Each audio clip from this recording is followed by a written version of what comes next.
보건간호학 개요 문제풀이를 시작하겠습니다. 36번 보건교육 방법 중에 시범의 장점으로 옳은 것은? 이라는 문제네요. 1번 개인의 요구를 모두 충족시킬 수 있다. 2번 교육을 준비하는 시간이 짧다. 3번 실무 적용이 용이하다. 4번 비용이 저렴하다. 5번 짧은 시간에 많은 사람에게 교육할 수 있다 라고 되어 있는데요. 정답은 3번 실무 적용이 용이하다 입니다. 자, 예를 들어서 선생님이 정맥 주사하는 방법을 책으로 알려주지 않고 앞에서 시범을 보인다고 한번 상상을 해보세요. 그러면 정맥 주사하는 방법을 직접 보여주면 여러분이 이해하시기가 훨씬 쉽겠죠. 그래서 강의실에서 배운 것과 실제 상황을 연결시킬 수 있으므로 실무, 즉 여러분이 병원에서 일을 하실 때 실제로 적용하기가 훨씬 쉽다라는 보기고요. 두 번째, 주의를 집중시킬 수 있겠죠. 앞에서 실습하는 걸 보여주면, 주사하는 걸 보여주면 여러분이 훨씬 집중하실 거예요. 세 번째, 자, 이 시범은 직접 보여주고 여러분이 익히는 방법이기 때문에 교육 수준이나 학습 경험이 일정하지 않다고 하더라도 관찰에 의해서 학습 목표에 도달하기가 쉽습니다. 네 번째, 교육자가 준비를 철저하게 한다면, 즉 선생님이 준비만 철저하게 한다면 가장 최근의 내용을 명확하고 쉽게 배울 수 있는 방법이 시범이 되겠습니다. 자, 37번으로 넘어가겠습니다. 세계보건기구 WHO에 대한 설명으로 옳은 것은 1번 건강을 신체적, 정신적, 사회적, 영적인 안녕 상태로 정의하였다. 2번 8개의 지역사무소가 있다. 3번 본부는 필리핀 마닐라에 있다. 4번 우리나라는 서태평양 지역에 속한다. 5번 최고의 의료기술 도입을 목적으로 1948년도에 설립되었다 되어 있는데요. 정답은요. 그렇죠. 4번 우리나라는 서태평양 지역에 속한다가 정답이 됩니다. 자, WHO, 즉 세계보건기구에 대해서 한번 쭉 살펴볼 건데요. 건강을 신체적, 정신적, 사회적 안녕 상태로 정의하였다. 자, 여기에는 영적이라는 내용이 포함되지 않아야 해요. 2번, 6개의 지역사무소가 있다. 본부는 스위스 제네바에 있고요. 우리나라는 서태평양 지역사무소에 속하고요. 이 서태평양 지역사무소는 필리핀 마닐라에 위치해 있습니다. WHO, 즉 세계보건기구는요. 전 인류의 가능한 최고 수준의 건강 향상을 목적으로 1948년에 설립된 기구입니다. 38번 문제로 넘어가겠습니다. 사회보장에 대한 내용으로 옳은 것은 1번 고용보험은 의료보장에 속한다. 2번 국민건강보험은 소득보장에 속한다. 3번 기초생활보장은 의료보장에 속한다. 4번 사회보험은 의료보장과 소득보장이 있다. 5번 노인 장기요양보험은 소득보장과 의료보장 모두에 속한다 라고 되어 있는데요. 이 문제 여러분이 어려워하시더라고요. 정답 고르셨나요? 정답은 4번 사회보험은 의료보장과 소득보장이 있다가 정답인데요. 자, 이번에 이제 사회보장을 한번 정리를 한번 해볼 건데요. 사회보장은 크게 3개로 구성이 됩니다. 첫 번째가 사회보험, 두 번째가 공공부조, 세 번째가 사회서비스라고 해서 총 3개로 구성이 되는데 그중에 첫 번째 사회보험부터 살펴보겠습니다. 사회보험의 대상자는요, 전 국민이에요. 국민 전체를 대상으로 하는 거고요. 자, 크게 소득을 보장하는 제도가 있고요. 그리고 두 번째, 의료를 보장하는 제도, 이 2개로 나눠져요. 소득을 보장한다는 거는 말 그대로 돈으로 보장을 해준다는 뜻이거든요. 자, 국민연금보험 뭔지 아시죠? 우리가 일을 할 때 우리 수입의 일부분을 저축을 했다가 나중에 퇴직하고 나서 다시 돌려받는 그런 돈을 연금보험이라고 하죠. 그래서 돈이랑 관련이 있으니까 소득보장이고요. 두 번째, 고용보험이라는 것은 일을 하다가 실직을 했어요. 일을 잃었어요, 직장을. 그랬을 때 국가에서 받을 수 있는 돈이거든요. 이것도 돈이기 때문에 소득을 보장한다는 표현을 하는 거고요. 세 번째, 산업재해 보상보험, 산재보험이라고도 하는데요.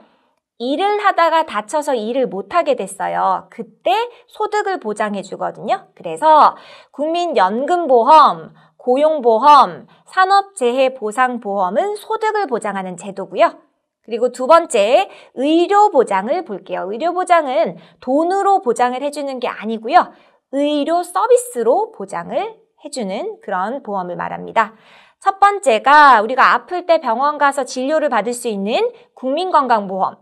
두 번째가 노인들에게 건강 혜택을 주는 노인 장기 요양보험. 세 번째가 일하다가 다쳤을 때 치료해주는 산업재해 보상보험 이렇게 있는데요.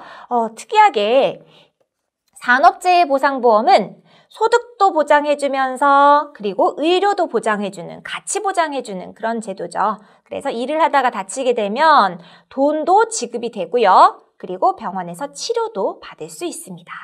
자, 쭉 보다 보니까 사회보험은 우리가 일반적으로 4대 보험이라고 하는 부분이 있죠. 예전에 4대 보험이었는데 요즘에 이제 노인 장기 요양보험이 들어가서 5대 보험이라고 하잖아요. 그게 이제 사회보험이라고 생각하시면 되겠습니다. 두 번째 사회보장은요, 공공부조인데요. 자, 공공부조는 대상자가요, 취약계층이에요. 빈곤층이라고도 하고요. 종류에 보시면 이 공공부조도 또 두 개로 나눠져요. 기초생활을 보장해주는, 즉 돈으로 보장을 해주는 소득보장이 있고요. 또 하나, 의료를 보장해주는 의료급여 제도가 있습니다. 자, 의료급여는 의료보호라고도 하거든요. 보호 1종, 보호 2종 이런 이야기를 하죠. 자, 이분들은 병원에서 의료 서비스를 받게 되면은요, 돈을 일부분 아주 소량만 내거나 아주 적은 금액만 내거나 그렇지 않으면 아예 돈을 내지 않고 진료를 받을 수 있게 됩니다. 그런 분들을 의료급여 적용 환자라고 이야기를 하죠. 자, 세 번째, 사회서비스라는 게 있는데요. 자, 사회서비스는 대상자가 법률이 정한 특정인이에요. 종류에 보시면 노인복지, 아동복지, 장애인복지, 가정복지가 사회보장제도 중에 사회서비스에 들어가게 되겠습니다. 39번으로 넘어갈게요. 80세 여자 노인이 노인정에 갔다가 집을 찾지 못하는 일이 많아졌고 전날 산 물건을 기억하지 못해 마트에서 며칠째 같은 물건을 반복해서 사는 증상을 보이고 있다. 이 노인이 보건소에서 받을 수 있는 서비스는? 이라는 문제예요.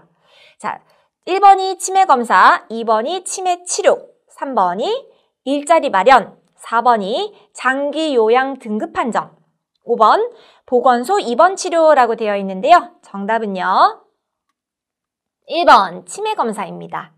자, 보건소에서 받을 수 있는 서비스는 사실 굉장히 다양하거든요. 근데 이 문제에서 이분이 나타낸 증상은 치매 증상 같죠?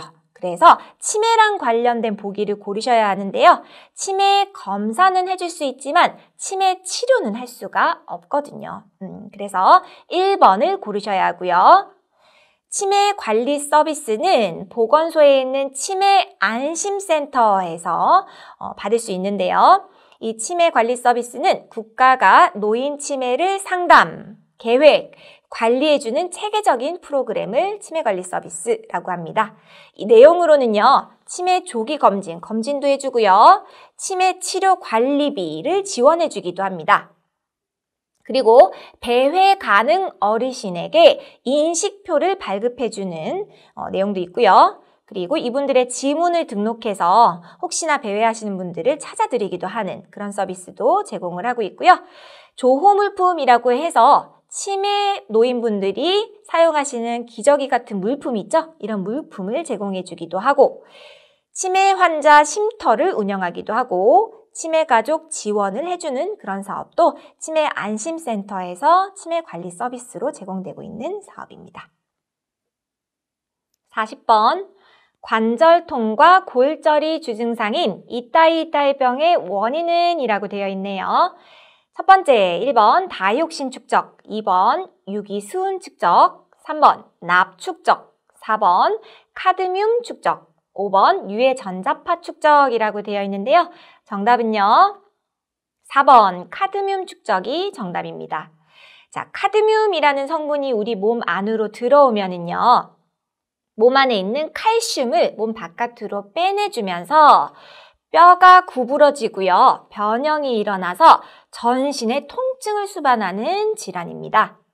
자, 증상을 보시면 골연화증, 관절 및 근육통, 요통, 보행장애, 심지어 칼슘이 너무 많이 빠져서 골절까지도 생길 수 있는 그런 질병이고요. 여러분, 이따이라는 말 자체가 아프다라는 뜻이잖아요. 그래서 우리 몸 일본어거든요. 아프다라는 일본어인데 우리 몸에 침투해서 칼슘을 빼서 이렇게 많은 증상을 일으키다 보니까 몸이 아프죠. 그래서 이따이 하고 다녔다고 해서 이따이 병이라고 지어진 걸로 알고 있습니다. 그래서 정답은 4번 카드뮴 축적이 되겠고요. 41번, 다이옥신에 대한 설명으로 옳은 것은? 이라고 되어 있는데요. 다이옥신은 환경 호르몬이에요. 그걸 알고 문제를 푸셔야 하고요. 1번, 퇴비가 소각될 때 주로 발생한다. 2번, 물에 잘 녹음으로 몸 속으로 들어가면 소변으로 배설이 된다. 3번, 신체 축적이 되면 기형아를 출산하기도 하고 피부질환, 면역감소 등의 증상이 유발된다. 4번, 자연환경에서 만들어진다. 5번, 상온에서 짙은 회색을 나타낸다 라고 되어 있는데요. 정답은요, 3번, 신체 축적 시 기형아 출산, 피부질환, 면역 감소 등이 유발된다가 되겠습니다.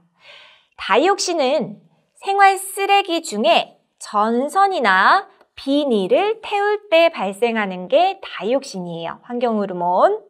그리고 몸속으로 들어가면 쉽게 소변으로 빠져나오는 게 아니라 지방 조직에 축적돼서 잘 빠져나오지 않습니다. 세 번째, 자연환경에서 합성되지 않고요. 연소 및 화학 합성에 의해서 인공적으로 생성되는 물질이고요. 상온에서는 색깔이 없습니다. 자, 그래서 다이옥신 문제를 풀어봤고요. 42번, 우리나라에서도 시행되고 있는 제도로 환경 개선을 위해 경유를 연료로 사용하는 자동차 소유자에게 부담시키는 금액을 무엇이라고 하는가? 라는 문제예요. 1번, 탄소세. 2번, 환경 개선 부담금. 3번, 공해 배출 부과금. 4번, 안전관리 예치금. 5번, 환경 영향 평가라고 되어 있는데 정답 고르셨나요? 정답은요, 2번 환경 개선 부담금입니다. 자, 경유를 연료로 사용하는 자동차 소유자에게, 즉 경유를 태우면서 나오는 매연이 있을 거 아니에요? 그 매연이 환경을 오염시켰으니까 이 오염시킨 환경을 다시 개선하는 데 드는 부담금의 일부분을 경유 자동차 소유자에게 부과하고 징수하는 금액이라고 해서 환경 개선 부담금이라고 합니다. 43번, 지역사회 주민의 보건교육 홍보를 위한 벽보판의 설치 장소로 가장 파급 효과가 높은 곳은? 이라는 문제인데요. 1번, 동사무소 게시판. 2번, 은행이나 관공서의 게시판. 3번, 공원. 4번, 지역 주민의 왕래가 가장 빈번한 곳. 5번, 시장이라고 되어 있어요. 당연히 정답은 4번, 지역사회 주민의 왕래가 가장 빈번한 곳에 벽보판을 설치를 하면 많은 사람들이 보게 되겠죠. 44번, 강의의 장점으로 옳은 것은? 이라는 문제예요. 1번, 학습자들의 개인 차이를 좁힐 수가 없습니다. 강의는. 2번, 질적으로 높은 수준의 교육을 실시하기도 힘들어요. 자, 1번과 2번 같은 경우에는요. 1대1 교육이 적합하겠죠. 학습자들의 개인 차이를 좀 좁히고 질적으로 높은 수준의 교육을 하려면 1대1 교육, 과외 같은 게 오히려 적합할 거고요. 3번, 짧은 시간 안에 많은 양의 지식을 많은 사람에게 전달할 수 있다. 자, 이게 강의의 가장 큰 장점인데요. 지금 이 수업을 몇 명이나 듣고 있는지 모르겠지만 100명이 들을 수도 있고 1000명이 들을 수도 있는 거예요. 이 많은 양의 내용을 이 짧은 시간 안에 모두 전달할 수 있는 건 강의밖에 없습니다. 3번이고요. 문제 해결 능력을 길러준다. 문제 해결 능력을 길러주려면 서로 왕래하는 왕래식 교육 방법이 필요한데요. 강의는 선생님이 혼자 말을 하잖아요. 그래서 이거는 일방식 교육 방법에 속하기 때문에 문제 해결 능력까지는 길러주기가 힘듭니다. 5번, 학습자의 자발적 참여를 유도할 수 있다가 아니고요. 자발적 참여를 유도하기가 참 힘든 게 강의의 단점이 되겠네요. 정답은 3번이고요. 강의의 장단점을 한번 살펴볼 텐데요. 장점은 많은 인원에게 짧은 시간 동안 방대한 양의 지식을 방대한 양의 지식 전달이 가능하다. 그래서 시간과 비용이 절약되는 큰 장점이 있고요. 그리고 피교육자가 기본 지식이 없을 경우에도 가능한 교육 방법이다 라고 되어 있죠. 피교육자는 학생이에요. 학생이 기본 지식이 없을 때도 가능한 교육 방법. 자, 여러분이 1년 전에 이 과정을 시작할 때 전혀 간호조무사에 대해서 알지 못했죠. 이 내용에 대해서 알지 못했잖아요. 그런데 1년이 지나서 강의를 다 듣고 나니까 이제 문제를 풀 수 있을 정도로 많은 지식을 갖게 된 거예요. 그래서 전혀 기본 지식이 없는 사람에게도 가능한 교육 방법은 강의가 되겠습니다. 단점은요. 대상자의 적극적인 참여가 어려울 수 있어요. 그래서 교육자, 즉 선생님의 역할이 중요한데요. 선생님은 주의를 집중시켜 가면서 진행해야 한다. 학습 효과는 선생님의 자질에 의해서 좌우된다라고 되어 있네요. 정답은 3번이고요. 45번.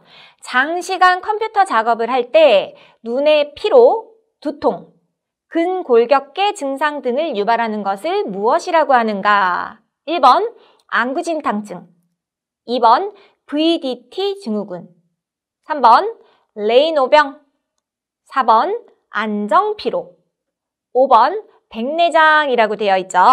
정답은 2번 VDT 증후군입니다.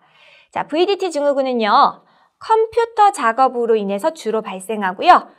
목이나 어깨의 결림, 경경환 증후군이라고 해서 어깨부터 팔까지 쭉 내려오는 통증이에요.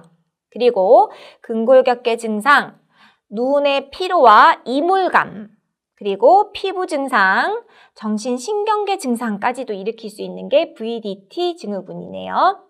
자, 예방법 중요합니다. 화면과 눈의 거리는 30cm 정도 유지를 하셔야 돼요. 그래서 지금 화면을 보고 있는 여러분도 거리가 30cm 정도가 되는지 확인을 해보시고요. 조금 멀리 보시는 게 중요하겠고요. 그리고 1시간 작업하고 나서는 10분 정도는 휴식을 취하는 게 중요합니다. 쉬는 동안 핸드폰, 스마트폰 보고 계시면 쉬는 의미가 없어요. 쉬는 동안 멀리 있는 나무나 산 등을 바라보도록 하고 틈틈이 스트레칭을 해주면, 그죠? 스트레칭을 해서 근골격계 증상을 좀 풀어주면 좋겠죠. 그 외에도요, 의사의 처방을 받아서 VDT 작업용 안경이 있어요. 이거를 착용하는 걸 권장합니다. 46번 문제예요. 대기오염의 지표로 사용되는 것은? 이라는 문제인데요. 1번 CO는 일산화탄소죠. 두 번째 SO2는요. 이산화황 또는 아황산가스라고도 하거든요. 세 번째, 분지는 미세먼지죠. 정답은요, 1번인데요. 일산화탄소, 그 다음에 분진, 아황산가스 외에도요, 오존, O3라고 하는 오존, 그리고 NO2라고 하는 이산화질소, 납, 벤젠 등도 대기오염의 지표로 들어가는 거고요. 자, 요것도 시험 문제에 나온 적이 있는 내용들이니까 눈으로 한번 잘 봐두시면 좋겠습니다. 47번, 영양염류의 과다로 호수에 녹색 플랑크톤이 증식하게 되고 이로 인해 물이 녹색으로 변하고 수질 이상이 초래되는 현상을 무엇이라고 하는가라는 문제예요. 영양염류는 좋은 게 아니에요. 뭔가가 썩고 분해되면서 나오는 물질이 영양염류예요. 이게 많아지면서 호수에 녹색 플랑크톤이 증식해서 물이 녹색으로 변하는 현상. 우리 낙동강의 해마다 나타나는 증상이 이 현상이거든요. 정답은 그렇죠. 녹조 현상입니다. 녹조 현상은요, 오염된 호수나 하천에 녹조류, 녹색 플랑크톤이 올라와서 해수면을 막는 거예요. 그래서 물빛이 녹색으로 변하는 수질오염 상태, 굉장히 심각한 수질오염 상태죠. 그래서 물고기들이 집단으로 죽기도 하고 막 그런 굉장히 안 좋은 또는 뭐 어류의 생태계를 다 파괴하기도 하는 그런 현상이에요. 자, 대책을 보시는데요. 갯벌을 보존해야 한다라고 써져 있어요. 여러분, 갯벌은요, 아주 좋은 역할을 해요. 무슨 역할을 하냐면 이물질을 한 번씩 걸러주는 역할을 하는 게 갯벌이거든요. 그래서 갯벌을 자꾸 개발하지 않아야 하고 보존해야 합니다. 또 하나, 수생식물이라고 해서요, 물가에 뿌리를 내리고 사는 풀이나 나무를 강가에 심어서 뿌리를 통해서 물속의 영양염류, 아까 영양염류는 좋은 물질이 아니라 그랬죠? 나쁜 물질을 흡수하게 하면 아무래도 녹조 현상이 좀 나아지지 않을까 하는 거죠. 자, 그래서 대책까지 봤고요. 48번, 식품의 저장법에 대한 설명으로 옳은 것은 1번, 방부제법은 식품에 방부제를 넣어 미생물을 사멸시키는 방법이다. 여러분, 방부제로 균이 100% 다 죽을까요? 2번, 당장법은 식품에 80% 이상의 당을 넣어서 세균의 발육을 억제하는 방법이다. 3번, 염장법은 식품에 식염을 넣어서 식품 내 수분을 제거하는 방법으로 미생물의 발육을 억제하는 방법이다. 4번, 건조법은 훈증가스를 넣어 미생물을 사멸시키는 방법이다. 5번, 산저장법은 염산과 빙초산을 이용해서 미생물의 번식을 억제하는 방법이다 라고 되어 있는데 정답은요, 그렇죠, 3번이 되겠습니다. 자, 식품을 보존하는 방법은 크게 두 가지가 있어요. 무언가를 넣지 않고 그대로 보존하는 물리적 보존법이 있고요. 그리고 무언가를 넣어서 보존하는 화학적 보존법이 있습니다. 지금 우리 여기에는 화학적 보존법에 대한 설명만 쭉 나와 있을 거예요. 자, 첫 번째 절임법부터 한번 보시면은요. 염장법, 말 그대로 소금을 넣어서 저장하는 방법인데요. 소금을 식품에 넣잖아요. 그러면 식품 내의 수분이 제거됩니다. 자, 우리 배추를 절일 때 배추에 소금을 뿌리죠. 그러면 배추에 있던 수분이 바깥으로 빠져나오죠. 그래서 김치를 오래 두고 먹을 수가 있는 거잖아요. 그래서 소금으로 식품 내의 수분을 제거해서 부패를 방지하는 방법이라는 거 꼭 알아두시고요. 당장법은 설탕을 넣는 건데요. 설탕을 넣는 건데 식품 속의 당의 농도를 50% 이상 유지해서 세균의 발육을 억제하는 방법입니다. 산저장법은요. 아까처럼 빙초산이 아니에요. 염산과 빙초산을 먹으면 큰일 나요. 그게 아니라 초산과 같은 약산, 즉 식초를 넣어서 미생물의 발육을 억제하는 방법이죠. 훈연법은요. 나무를 태우면서 나오는 연기를 어육류 등에 침투시켜서요. 식품의 건조와 살균작용을 유도하는 방법이다 라고 되어 있고요. 훈증법은 훈증가스를 넣어서요. 기생충이나 아니면 곤충 아니면 미생물 같은 걸 죽이는, 즉 사멸시키는 방법이에요. 자, 훈연법과 훈증법을 좀 구분하셔야 해요. 훈연법은 연기를 쐬서 살균작용을 하는 것. 훈증법은 훈증가스를 넣어서 나쁜 것들을 죽이는 것 이렇게 기억하시면 좋겠네요. 마지막 방부제법. 우리 방부제 아시죠? 음식에 들어있는 방부제. 자, 세균의 생활환경을 불리하게 만들어서 미생물의 성장과 번식을 억제할 뿐이지 미생물을 모두 사멸시키지는 못합니다. 자, 이렇게 해서 식품의 저장법 중에 무언가를 넣어서 보존하는 화학적 보존법에 대해서 알아봤고요. 49번, 사회보장제도의 기능으로 옳은 것은 1번 문화생활기능, 2번 소득재분배 기능, 3번 위화감 조성 기능, 4번 고가의 의료 서비스 이용 혜택 기능, 5번 여유로운 생활보장 기능이라고 되어 있는데요. 정답은요. 2번 소득재분배 기능이 정답이죠. 사회보장제도는 크게 3개로 나눠집니다. 사회보험, 공공부조, 사회서비스를 묶어서 사회보장제도라고 하는데요.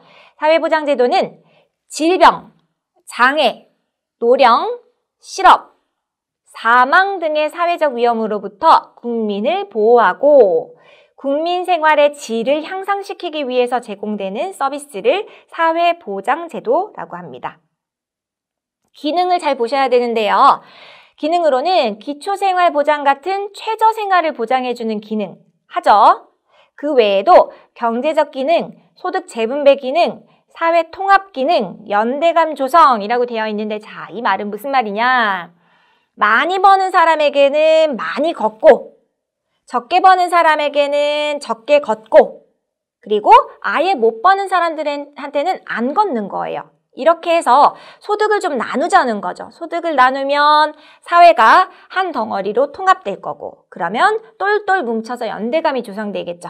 이걸 생각하고 만든 제도가 사회보장제도입니다.